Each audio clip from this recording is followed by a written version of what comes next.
샬롬 할렐루야. 레위기 1장. 여호와께서 회막에서 모세를 부르시고 그에게 말씀하여 이르시되 이스라엘 자손에게 말하여 이르라. 너희 중에 누구든지 여호와께 예물을 드리려거든 가축 중에서 소나 양으로 예물을 드릴지니라.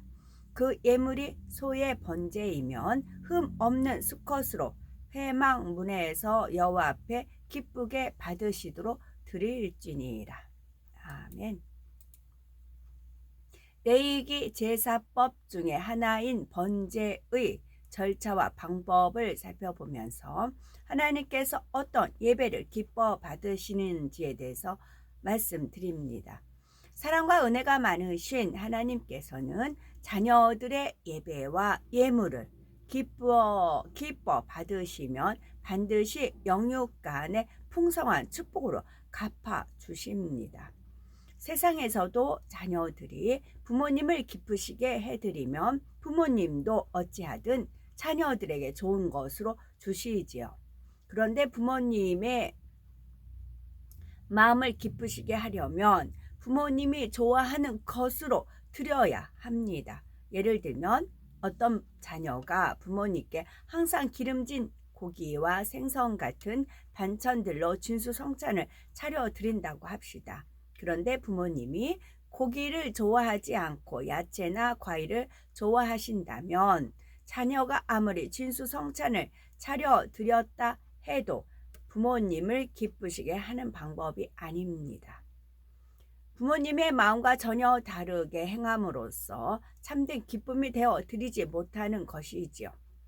이는 하나님 앞에서도 마찬가지입니다. 하나님 앞에 예배하여 하나님을 기쁘시게 해드리려면 하나님께서 무엇을 기뻐하시는지를 알아서 그대로 드려야 하는 것이며, 그럴 때 하나님께서 그 예배를 받으시고 우리를 축복해 주시는 것입니다. 레위기 1장에는 하나님께 드리는 여러 가지 제사법 가운데 범죄에 대해서 나오는데 1장 3절을 보니 그 예물이 소의 번제이며 흠없는 수컷으로 회막문에서 여호와 앞에 연락하시도록 드릴지니라 하셨습니다. 번제는 여러 가지 제사 중에서도 가장 오래되고 보편적인 제사법으로 제물이 되는 짐승을 불에 태워서 그 향기로운 냄새를 하나님 앞에 드리는 제사이지요. 짐승을 잡아 범죄로 드리는 것은 우리의 생명 자체를 하나님께 드린다는 의미이며 하나님께서 우리에게 명하신 모든 규례를 지켜 드리는 것을 뜻하지요. 하나님의 말씀 가운데 온전히 거하며 정결하고 거룩하게 삶으로 우리의 모든 삶을 하나님 앞에 드리는 것이 번제의 영적인 의미인 것입니다. 오늘날 번제는 우리가 하나님 앞에 드리는 주일 예배로서 성전에 나와 예배하는 것은 바로 우리의 모든 삶을 하나님께 드리며 하나님의 뜻대로 살겠다는 마음의 표현인 것이죠. 그러면 하나님께서는 번제를 어떻게 드리라 하셨는지 그 구체적인 절차를 살펴봅니다. 먼저 소를 제물로 삼아서 번제로 드리는 경우가 나오는데 이때 흠 없는 수컷으로 드리라 하셨죠. 여기서 수컷을 드리라 하신 말씀은 예배 드리는 사람의 중심이 어떠해야 할 것을 알려주시는 내용입니다. 남자와 여자는 지음 받을 때부터 성향이 다르게 지어졌는데 일반적으로 여자가 남자보다 더 섬세하고 상냥하며 잘 섬겨주는 장점이 있는 반면 남자는 강하고 담대하며 무게가 있고 중심이 간사하지 않으며 고든 것을 볼 수가 있죠. 물론 전부는 아니지만 여자들은 남자에 비해 그릇이 작고 연약하여 어떤 일을 정했다 해도 정과 욕심 때문에 마음을 변개하기가 쉽죠. 그래서 원수마귀 사주를 받은 뱀도 아담에게 직접 접근하기보다는 하와에게 가서 선악과를 따먹도록 한 것을 볼 수가 있죠. 물론 만물을 다스렸던 아담의 위엄과 권세로 인해 뱀이 감히 미혹하는 말을 하기 어려웠던 것도 있고 평소에 아담보다 하와가 뱀을 더 가까이 했던 이유도 있었지요. 그러나 중심에 있어서도 아담보다는 하와가 더 쉽게 흔들릴 수 있음을 원수 마귀도 알고 있었기 때문에 뱀으로 하여금 먼저 하와에게 접근하여 미혹하게 했던 것입니다. 하나님께서 번제의 예물로서 수컷을 받기 원하신 까닭도 이렇게 남자의 성향 자체가 여자보다 더 곧고 간사하지 않기 때문이지요. 곧 예배하는 사람의 중심이 오직 하나님께 향하며 하나님만 사랑하고 경배해야 함을 의미하지요. 좌로나 우로나 치우치지 않고 오직 하나님의 말씀대로 지켜 행하며 혹여 세상을 사랑하여 미혹받아 나가는 일이 없어야 하는 것입니다. 그런데 여기서 오해하지 않아야 할 것은 하나님께서 남자이기 때문에 더 사랑하고 여자이기 때문에 덜 사랑한다는 의미가 아니라는 거죠. 남자 중에서도 간사하고 쉽게 변개하는 사람이 있고 여자 중에도 중심이 곧으며 장보와 같은 마음을 가진 큰 그릇이 있지요. 막달라 마리아나 에스더, 룻과 같이 비록 여자라 해도 곱고 아름다운 중심을 가진 사람이라면 하나님께서는 결코 남자보다 못하다 하지 않으시지요. 그러므로 수컷을 예물로 드리라는 것은 곱고 정한 중심을 가지고 예배하며 하나님을 섬기라는 의미이지 하나님께서 그 자녀들에 대해 남녀를 차별하신다는 의미는 아닙니다. 또한 번제물은 수컷으로 드릴 뿐 아니라 흠이 없는 것으로 드려야 했지요. 세상에서도 존귀한 사람에게 선물을 하면서 상하거나 온전치 못한 것으로 드리지는 않습니다. 하물며 만군의 여호와 하나님께 드릴 예물이라면 얼마나 귀한 것으로 드려야 하겠습니까? 이는 곧 우리가 예배 드릴 때에 마음 상태가 흠이 없어야 한다는 것입니다. 우리는 혹여 예배 전에 누군가와 다투고 나서 혈기와 감정이 남은 마음으로 하나님 앞에 나와 예배한다거나 무슨 어려운 문제가 있다 해서 감사하지 못한 마음으로 예배하시는 적은 없으셨는지요? 세상 일로 마음이 분주하여 예배 중에 다른 생각을 하거나 졸면서 앉아있지는 않았는지요? 이렇게 예배하는 사람은 흠없는 예물로 온전히 드리지 못하고 있는 것입니다. 하나님을 기쁘시게 하는 예배의 자리에 나오면서 어찌 불편한 마음으로 나오거나 하나님의 말씀을 들으면서 잡념에 빠지며 졸고 있겠습니까? 생명과 천국을 주신 하나님께 감사하며 늘 지켜주시고 복주시는 은혜에 감사하여 충만한 얼굴과 행복한 마음으로 나와야 하지요. 마음을 다해 하나님의 말씀을 듣고 찬양하며 기도함으로 하나님을 기쁘시게 할 수 있어야 하며 이것이 바로 흠없는 번제가 되어 하나님께서 연락하시는 예물이 되는 것입니다.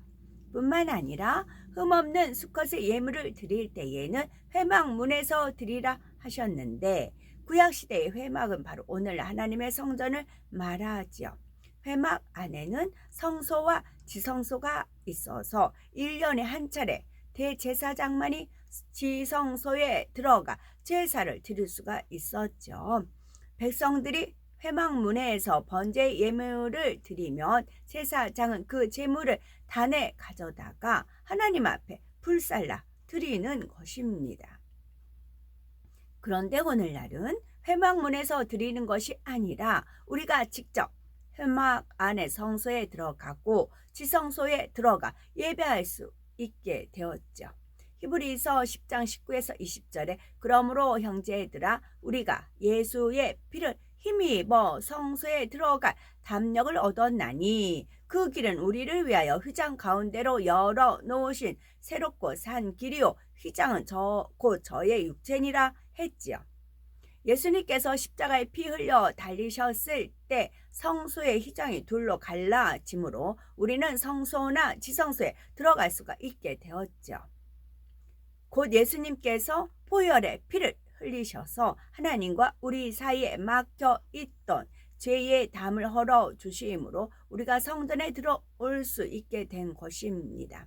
구약에는 횡의로 해방문 앞에서 제사를 드렸지만 신약시대에는 주님을 믿는 우리의 마음에 성령이 오셔서 성전 삼으시고 우리와 교통해 주심으로 누구든지 주의 이름을 믿기만 하며 제사장이 되어 계신 하나님 앞에 제사장이 되어 지성소에 계신 하나님 앞에 나아갈 자격을 얻게 되는 것입니다. 자, 신약시대에는 주님을 믿는 우리의 마음에 성령이 오셔서 성전 삼으시고 우리와 교통해 주심으로 누구든지 주의 이름을 믿기만 하며 제사장이 되어 지성소에 계신 하나님 앞에 나아갈 자격을 얻게 되는 것입니다. 제가 새벽녘에 꿈 한 편을 꿨어요. 꿨는데 자, 여기서 성전을 삼으시고 교통하고 제사장 있고 지성소 있고 이런 어휘들이 있어요. 자, 신방을 간다 그러잖아요. 신방. 그럼 그 가정의 신방을 가는 거잖아요. 이제 새벽 5시 반에 레위기 그 말씀 이제 듣고 잠깐 이제 잠이 들었어요. 그리고 나서 신방을 오셔서 그 목사님이 설교하셨던 목사님이 저희 집에 신방을 오신 겁니다. 저는 사는 건 누추합니다. 그래서 저 사는 것을 보고 이제 말없이 나가셨어요. 그것은 뭐냐면 신방을 하신 겁니다. 저의 마음을 신방을 하신 겁니다. 마음이요. 그래서 이제 매주마다 그렇지만 했을 때마다 제가 이렇게 어필하고 싶은 얘기가 있는데 제가 말주변도 없고 하나님의 뜻은 아는데 그걸 좀 어떻게 전하고 싶은데 근데 목사님께서 꼭 집어서 딱딱해 전하세요. 그 말씀을. 그래서 너무 감사했거든요. 그랬더니 꿈에 한 편을 딱 꿨어요. 그랬더니 주님께서 신방 그러세요. 신방이요? 그러니까 마음심을 신방을 했다. 그 말씀이죠. 그거를 이제 형상화해야 되니까 저희 집을 둘러보고 가신 그런 이제 아침에 새벽녘에 레위기 말씀 저도 은혜 가운데 들으면서 그 말씀 있었지요. 그래서 신방 오셨더라. 저희의 마음을 신방하셨다고요. 그래서 둘러보니까 말로만 귀로만 듣고 하는 게 아니라 신방 딱 훑어보니까 알잖아요. 어떤 알잖아요. 어디에 뭐가 있고 또 그런 통찰력도 있으시고 날카롭기도 하시고 예리하기도 하시고 그러니까 그러셨더라고요. 지금 뭔가 일이 지금 추진되고 있어요. 뭔가가. 어제는 에레미야 3장 15절 그 말씀 드렸고 오늘은 또 그 목사님이 새벽녘에 신방, 그 마음을 신방한다. 여기에 성령이 성전 삼고 교통하고 제사장이 되고 지성소에까지 지성소 대제사장만이 들어가는 거잖아요. 그런 것이 있어요. 아마 천국에서 포지션이 아마 그러신 것 같아요. 그런 것 같아요. 하나님께서 좀 굳힌다고 해야 되나? 저한테 내내 알려주셨던 분들이에요. 내내 알려주셨던 분들이고 포지션도 알려주셨던 상황이었어요. 근데 그거를 제가 직접적으로 이렇게 말을 할 수 있게끔 상황과 말씀과 꿈으로 이렇게 아다리가 맞는다고죠. 그렇게 하시는 것 같아요. 깨어 근신하여 기도하시면 됩니다. 그리고 덕수궁 앞에서 오늘도 기도 어떻게 인도해 주실지 몰라요. 어떤 뜻이 있으신 것 같아요. 레위기 1장 4절을 보면 그가 범죄물의 머리에 안수할지니 그리하면 연락되어 그를 위하여 속죄가 될 것이라 했지요. 곧 안수를 통해서 제사 드리는 사람의 죄가 예물인 소에게로 전가되어 속죄된다는 것이죠. 그런데 안수에는 죄를 전가하는 것뿐만 아니라 축복이나 인침 등 여러 가지 의미가 있죠. 예수님께서 아이들을 축복하시거나 질병과 연약함을 고치실 때에도 친히 안수하실 장면들이 나오죠. 사도들이 안수함으로 성령을 받게 하는 경우도 있고 안수를 통해 은사를 충만하게 해주는 경우도 있으며 하나님의 것으로 드려졌음을 인치는 의미에서 안수하는 경우도 있지요. 우리가 드린 각종 예물에 주의 종이 손을 얹고 축복 기도를 하는 것도 그 예물이 하나님의 것으로 드려지게 하는 의미입니다. 마치 어떤 물건이나 재산이 누구에게 속해 있다는 의미로 주인의 도장을 찍는 것처럼 하나님의 것으로 구별하여 인치는 것이지요. 주일 대예배 후에 축도를 받는 것이나 각종 예배나 기도 후에 주기도문을 하는 것도 안수와 같이 하나님께 연락하시게 하는 의미가 있습니다.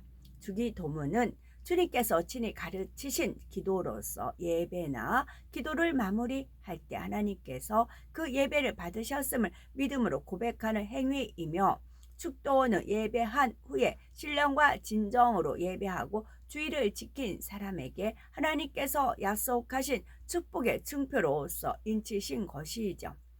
레위기 9장 22에서 24절을 보며 하나님께서 알려주신 방법대로 속죄제와 번제와 화목제를 마칠 때에 대제사장 아론이 백성에게 축복하니 하나님의 영광이 나타난 장면이 기록되어 있지요.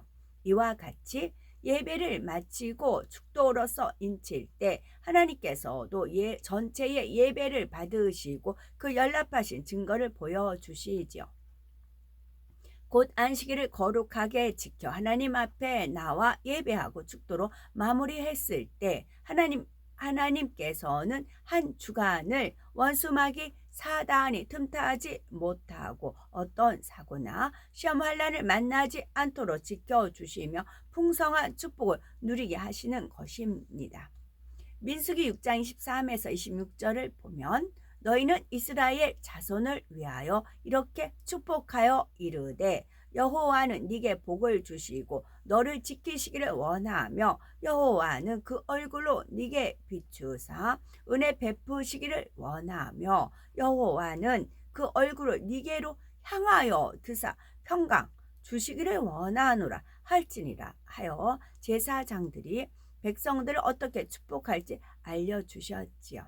우리가 참으로 합당한 예배를 드리며 하나님께서 그 예배를 연락하시면 하나님께서 우리에게 복을 주시고 은혜와 평강으로 함께 하시는 것입니다. 따라서 우리 모두 하나님께서 연락하실 만한 영적 예배를 드림으로 풀꽃 같은 눈동자로 이스라엘을 지키시며 젖과 꿀이 흐르는 땅으로 인도하신 하나님께서 우리의 삶에 함께 하시며 영원한 새 예루살렘까지 인도받는 우리가 되어야 되겠죠. 아멘.